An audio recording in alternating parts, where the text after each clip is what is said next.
নমস্কাৰ বাইদেউসকল, ৰাজ্যৰ অংগনবাড়ী কৰ্মী আৰু সহায়িকাসকলৰ আৰু আশা কৰ্মীসকলৰ দৰমহা বৃদ্ধিকে ধৰি যিসমূহ সমস্যা আছে সেই সমস্যাসমূহ সমাধানৰ ওপৰত আজি গৌৰৱ গগৈ ডাঙৰীয়াই বহুকেইটা গুৰুত্বপূৰ্ণ মন্তব্য আগবঢ়াইছে। যিকেইটা মন্তব্য আমাৰ ৰাজ্যৰ প্ৰতিগৰাকী অংগনবাড়ী কৰ্মী আৰু সহায়িকা আৰু আশা কৰ্মীসকলে জনাটো অত্যন্ত প্ৰয়োজন। গতিকে বাইদেউসকল, বলক আমি আগবাঢ়ি গৈ আজিৰ এই গুৰুত্বপূৰ্ণ খবৰটো জানি লওঁ। তাৰ আগতে আপোনালোকক এটা অনুগ্ৰহ কৰি লগৰ বান্ধৱীসকলক এই ভিডিঅ'টো শ্বেয়াৰ কৰি আজিৰ এই গুৰুত্বপূৰ্ণ খবৰটো জনাই দিব। আৰু নতুনকৈ অহা বাইদেউসকলে পৰৱৰ্তী সময়ত ৰাজ্যৰ অংগনবাড়ী কৰ্মী আৰু সহায়িকাসকলৰ আৰু আশা কৰ্মীসকলৰ বিভিন্ন খবৰসমূহ পোনপ্ৰথমে পাবলৈ অনুগ্ৰহ কৰি আমাৰ এই চেনেলটো ছাবস্ক্ৰাইব কৰি ল'ব। গতিকে বলক আমি আগবাঢ়ি যাওঁ। মই বিভিন্ন দাবী বিচাৰোঁ, ক'ত ক'ত কাম কৰিব লাগে আজিৰ পৰা কাম কৰিবলৈ মোৰ মন কৰি আছে।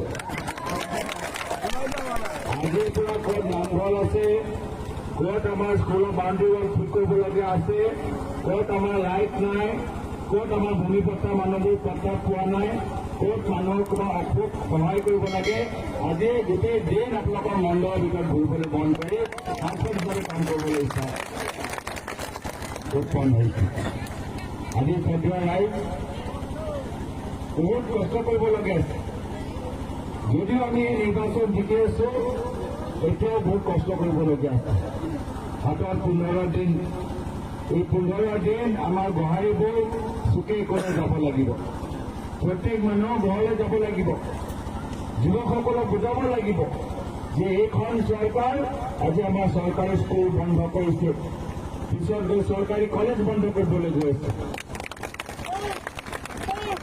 মহিলাসকলক বুজাব লাগিব যে যদি আমি বিচাৰোঁ যে আশা কৰ্মী, অংগনবাড়ী কৰ্মীসকলৰ দৰমহা বৃদ্ধি হ'ব লাগে, তেতিয়া হাতৰ চিনাপত আমাক ভোট দিব লাগিব।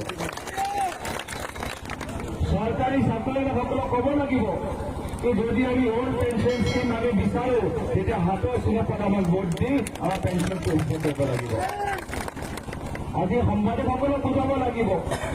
গতিকে বাইদেউসকল, এয়াই আছিল ৰাজ্যৰ অংগনবাড়ী কৰ্মী আৰু সহায়িকাসকলৰ আৰু আশা কৰ্মীসকলৰ বাবে থকা আজিৰ গুৰুত্বপূৰ্ণ খবৰ। সেয়েহে লগৰ বান্ধৱীসকলক এই ভিডিঅ'টো শ্বেয়াৰ কৰি আজিৰ এই গুৰুত্বপূৰ্ণ খবৰটো জনাই দিব। আৰু নতুনকৈ অহা বাইদেউসকলে পৰৱৰ্তী সময়ত ৰাজ্যৰ অংগনবাড়ী কৰ্মী আৰু সহায়িকাসকলৰ আৰু আশা কৰ্মীসকলৰ বিভিন্ন খবৰসমূহ পোনপ্ৰথমে পাবলৈ অনুগ্ৰহ কৰি আমাৰ এই চেনেলটো ছাবস্ক্ৰাইব কৰি ল'ব। গতিকে আজিৰ ভিডিঅ'টো ইয়াতে সমাপ্ত কৰিলোঁ। ধন্যবাদ। জয় আই অসম।